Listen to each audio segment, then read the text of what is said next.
Assa Traoré a été désigné par Time Magazine parmi les gardiens de l'année. Une récompense qui distingue, selon le média, les personnes qui se sont mises en première ligne pour défendre les idéaux sacrés de la démocratie. Ça fait beaucoup réagir sur les réseaux sociaux depuis hier. Laurence Salier, votre sentiment ce matin ? Alors moi, j'ai pas réagi parce que je voulais pas justement faire la promo de cette une honteuse qui donne la nausée en fait, parce que ils mettent en avant une personne qui, en plus, on connaît le parcours de son frère. Pardon. Alors après, je ne vais pas commenter les causes de sa mort puisqu'il y a une enquête en cours, mais néanmoins, on sait comme son frère a agi puisque ça a été rendu public. Moi, ça m'écoeure de voir qu'en fait, on mette à la une quelqu'un qui promeut la haine anti-flic, la haine du flic. Et qui est une personne qui est nauséabonde dans la société, je le dis très clairement, parce qu'elle est à l'origine de rassemblements, de manifestations où on dit que les policiers doivent se suicider, où on prône justement cette haine de la police. Donc moi, ça m'a donné la nausée, j'ai même pas commenté, parce que je trouve que plus vite on oubliera ça, et mieux c'est. Juliette Madel. Non, attendez, d'abord c'est un magazine, un grand magazine américain, donc on peut ne pas être d'accord, mais enfin il est évident que la presse, heureusement, est totalement libre de faire ce qu'elle veut. D'ailleurs, ça fait un certain temps qu'il y a un certain establishment américain qui soutient et qui regarde avec une vraie bienveillance le parcours de cette militante, parce que c'est une militante. Donc moi, contrairement à vous, je n'ai pas de commentaire à faire sur un choix d'un organisme de presse, surtout dans un moment en France où on s'inquiète. Comme on me pose la question, Madame Méadel, j'y réponds.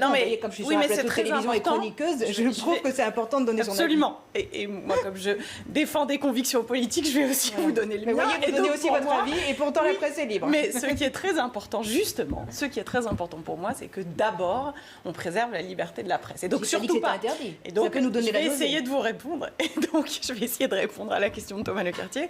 Et donc, je ne me situerai pas sur ce terrain-là en disant le Time, c'est un scandale, ils font ce qu'ils veulent. Maintenant, on peut avoir une discussion sur la cause qu'elle incarne. Bon, d'abord, elle n'est quand même pas responsable des méfaits de son frère. Ensuite, elle met en cause un certain type de relation entre la police et entre les casseurs. J'ai tendance à penser que, de ce point de vue-là, il y a des torts qui sont partagés. Il y a une extrême violence chez les casseurs qui est inadmissible. Elle ne parle pas des casseurs. Il y a aujourd'hui, dans un certain nombre de situations, et il y en a de plus en plus, hélas, des attaques physiques violentes contre des policiers, contre des pompiers, on va le voir, et c'est scandaleux. Mais il y a aussi une dérive dans une toute petite minorité des forces de l'ordre. Et cette dérive-là, elle est aussi dramatique. Donc là, on est dans un moment, en France, où on est dans l'escalade. Et cette escalade est terrible. Parce que, vous savez ce que c'est que la doctrine de maintien de l'ordre pour un policier aguerri? Le but, c'est d'intervenir, mais de ne pas intervenir si l'intervention est susceptible de causer la dérive de quelques-uns doit nécessiter à l'ordre public. Et donc, le maintien de l'ordre suppose qu'on préserve. Est-ce que vous pensez, Madame Méadel, d'abord, mais j'arrive pas à préserver la paix sur ce plateau. Mais non, parce qu'on débat, vous voyez. C'est un débat, allez-y, terminez votre phrase. Et donc juste l'idée, c'est qu'un policier n'est pas censé intervenir. Un policier n'intervient pas s'il sait en clair que son intervention va causer encore plus de dégâts. Donc c'est un équilibre à tenir, et cet équilibre à tenir là est plus précieux, Madame, que les autres, parce que sinon c'est l'anarchie. D'accord, mais est-ce que vous pensez que la dérive de quelques-uns nécessite des manifestations organisées par ces paroles, par ces personnes? On ne va pas revenir sur le fond de la... On revient juste sur l'affaire Traoré. Qui scandent mort aux flics, etc. Sur la une du Time. Je ne pense pas. Tout simplement, ce matin, voilà, elle est désignée comme gardien de l'année, en première ligne pour défendre les idéaux sacrés de la démocratie. Guillaume Bigot, je vous demande simplement si ça vous choque ou pas. Voilà, ils sont très simples. Oui, non, mais bien sûr que c'est très choquant. Et c'est de toute façon, et peut-être qu'il faut le rappeler, c'est pas la première fois que le monde anglo-saxon jette de l'huile sur le feu dans les banlieues françaises. Enfin, moi, je me souviens d'une action du département d'État avec une bourse pour financer les indigènes de la République dans le département du 93 avec le soutien de l'ambassade américaine. Donc on voit bien quand même que les États-Unis d'Amérique, c'est une vieille politique, c'est diviser pour mieux régner. S'ils peuvent affaiblir la France, c'est très bien. Bon, deuxièmement, évidemment, si c'est un fait divers en réalité, c'est un fait divers qui est monté en épingle pour fabriquer un parallélisme avec George Floyd. D'ailleurs, l'article qui accompagne cette une est très clair là-dessus. Il nous fallait notre George Floyd à nous. Donc les Américains nous aident, ou les Anglo-Saxons nous aident à avoir notre George Floyd à nous. Maintenant, ce qui est assez étonnant, c'est qu'évidemment, c'est un fait divers, mais Et on comprend la colère de cette jeune femme. On se met à sa place, elle a perdu un frère, etc. C'est pas le sujet. Mais ce qu'on peut dire, c'est que si elle n'avait pas la peau noire, si ce n'était pas une jeune femme, si elle n'avait pas la coupe de cheveux d'Angela Davis, si elle s'habillait pas dans les années 70, et si elle n'était pas vraiment...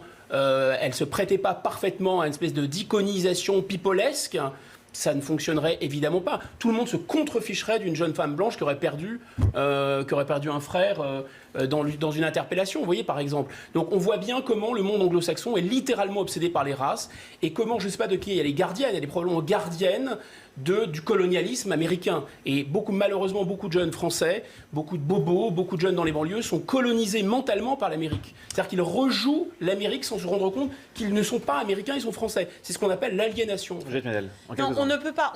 Je ne pense pas qu'on puisse faire un parallèle entre une jeune femme noire, une jeune femme blanche, en considérant que pour une femme blanche, personne ne s'y serait intéressé. Mais pourquoi personne ne s'y serait intéressé en réalité? Pourquoi? Parce qu'il est évident qu'en France, regardez le contrôle aux faciès.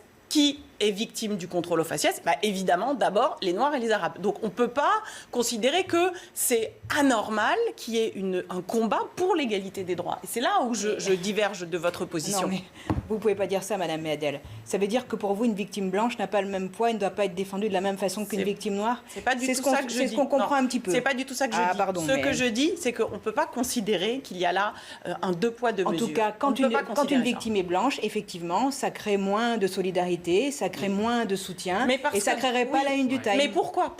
Parce que de fait, il y a une discrimination aujourd'hui que nous vivons dans notre pays, et d'ailleurs comme aux États-Unis, mais ça s'exprime autrement, à l'endroit des personnes, des Noirs et des Arabes. Vous avez des chiffres pour de démontrer ça? Eh bien oui, c'est très simple. Vous n'avez qu'à regarder ce que disent même les syndicats de policiers sur les contrôles et les contrôles aux faciès. Jamais ils l'ont dit. Ils ont contesté ça. Ils ont contesté ça massivement. Alors là, je peux vous dire, je n'ai jamais entendu un syndicat de policiers dire qu'il faisait des contrôles aux faciès. Ce que je veux dire par là, c'est que vous savez comme moi, et même le président de la République le disait encore il y a quelques jours, vous savez comme moi qu'il y a de la discrimination.